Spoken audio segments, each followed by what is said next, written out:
Councilman Weston, President Strozier of the tennis club here, and Fred Williams representing the Venus and Serena Williams Tennis Academy. I do not have much to say other than the fact that I'm terribly proud to have been a product of this park coming up through the years. I started out here in 1957 and still here, had a long career back east and happy to be back out in Southern California. My job is to let you know what the Southern California Tennis Association feels about what's happened in this park and how important the people in this park and tennis club have been to the Southern Cal Tennis. And I also want to give my congratulations to the councilman here for all that he has done to help this beautiful tennis facility come back to life. And yes, we're very happy with this color combination. It's a U.S. Open Series color combination, as you know, and is what is played at the U.S. Open. So thank you very much. All right. I'm going to do a little name dropping, but I hope that you will bear with me. In my position, I've grown less partial to the players because several of you called the office and want to know why it is that we've treated you so badly. And so I won't go into that, but I have a special fondness for the administrators, for people that have done and try to make it possible for the players to play. The players think that they have a hard job, and they do, but they also don't know about the hard job that our administrators do. And so just a quick little walk down memory lane here. Also products of this park: Hollis Smith, Don Bly, tremendous people involved with the National Public Parks Tennis Association and featuring the National Public Parks Championships, which in the past has been won by such outstanding people as Tracy Austin and Pancho Gonzalez. This was a premier and is a premier tennis event on the national scene. Cy Allen Browning, Fred Nobles, Ken Bentley, three individuals involved with the National Junior Tennis League program, getting it started here in Los Angeles. Fred, as you know, had a stroke for the last 5 years. He's not been able to do much at all. But the legacy that he began with the hundreds, well, right now, thousands of children that have come through the NJTL program has just been tremendous. And we tend to forget those people that make things happen. We're happy to talk about Gertrude Irish's daughter, Doreen Irish. A lot of you may or may not know them. Doreen went and became the women's varsity coach at the University of California at Irvine. Tina Watanabe, her mother was Helen Watanabe here, an outstanding Asian player. She's Tina Watanabe Karwaski, formerly the coach at Cal State LA, and now number 20 in the world in women's senior championship. She's got about 50 balls. Those people have come out of this park. There are others to name that have come out of this park. I'm happy to have doing my little contribution at the Tennis Association. I'm going to introduce in just a minute Marcel Freeman to you, who is an authentic tennis hero because he did it on the court. Mine's been in the offices. But I want to say that our sport really does build values and character.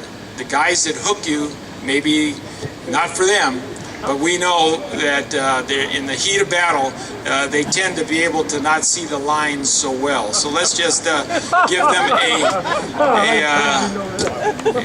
how can we say, let's just give them a little pass on that. But, and I don't know, because it's been a long time since I've been here, do you all still call players who are trying to struggle with their games, you still call them hamburgers? Yes. Okay. I want you to know that the Southern California Tennis Association is terribly proud that this is a member organization. We're proud of what Mr. You don't have to tell me your name. What Mr. Brooks has done. And what the Fred Williams people have done. And I heard it said it was a dysfunctional family. Well, that's how tennis is. But in the end, we all meet each other on the courts. We all love each other, and we all enjoy the game. So thank you so very much for everything that you're doing for tennis in Southern Cal. Now, let me just very quickly turn into kind of a featured speaker here. That's Marcel Freeman. Marcel comes from a very famous family. If you read Black Tennis Magazine, you know about his uncle. Marcel is probably a distant relative of the Freeman family, who were extremely important to the American Tennis Association. That's the Black Tennis Association, got started in 1917 in Washington, D.C. Clyde Freeman and others are in his family. But let me tell you quickly about Marcel. Marcel is a former member of the UCLA varsity tennis team, 1978, 1982. He was a four-time All-American on the team. In 1982, he was voted in the Collegiate Tennis Association College of the Year. After he turned pro in 1982, he was ranked as high in the world as number 46, with wins over Ilya Nastasi, Stefan Edberg, Johan Kriek, Tim Mayotte, Peter Fleming. He's coached professionally and worked with players Chanda Rubin, Lindsay Davenport, Mark Knowles. I think that what we want to know now about Marcel is not only is a good player, he's a wonderful citizen in tennis, and he's going to be recognized by soon to be inducted into the Intercollegiate Tennis Association Hall of Fame, which for us tennis players is a big deal. Thank you very much, and let me bring on Marcel Freeman. Thank you very much. Really nervous, so I'm just going to read this from my notes that I did last night. I'm so proud and honored to be a part of such a wonderful, positive event, the reopening of the Arthur Ashe Tennis Center. Coach Billy Martin from my alma mater, UCLA, called and asked if I would represent the school and share in this special day. Right away, I knew I wanted to lend a hand and share a few of my experiences I've had with Arthur and the lessons learned from this magical sport. Growing up, Arthur was one of my tennis idols. I ball boyed for him at the US Open when I was 14 and 15, and first met him when he invited me to participate in a clinic when I was 17. I knew Arthur had attended UCLA, and because of this, I wanted to go west and play there. Through his positive encouragement and belief in me, I made it to UCLA. I flourished there as a player and grew as a person. I was a four-year All-American. We won 2 national championships, was College Player of the Year, and in a week I will be inducted into the College Tennis Hall of Fame, my greatest honor. If it wasn't for Arthur taking an early interest in me, I'm sure my career would have been different. Arthur was also kind enough to give me $500 to get to UCLA. I will forever be grateful for his offerings. During my college years, Arthur would check in with me from time to time, just to make sure I was adjusting to the demands of college tennis and academia. Tennis has enabled me to see the world. I've been to Africa, Asia, Australia, Europe, seen the pyramids, and been on safari, all because of tennis. I've won matches at all 4 Grand Slams, and most importantly went back to UCLA and got my degree in sociology. One of the things that troubled Arthur was that the sport was not readily available to everyone who wanted to play. It was Arthur's vision that every kid with a dream could have a court to play on, and this is why this day is so important.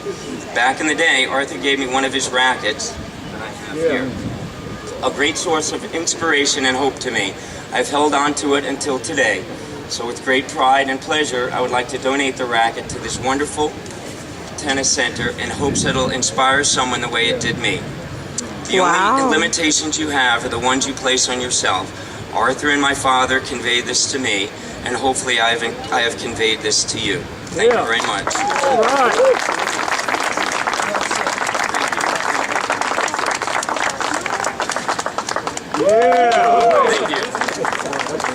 Thank you.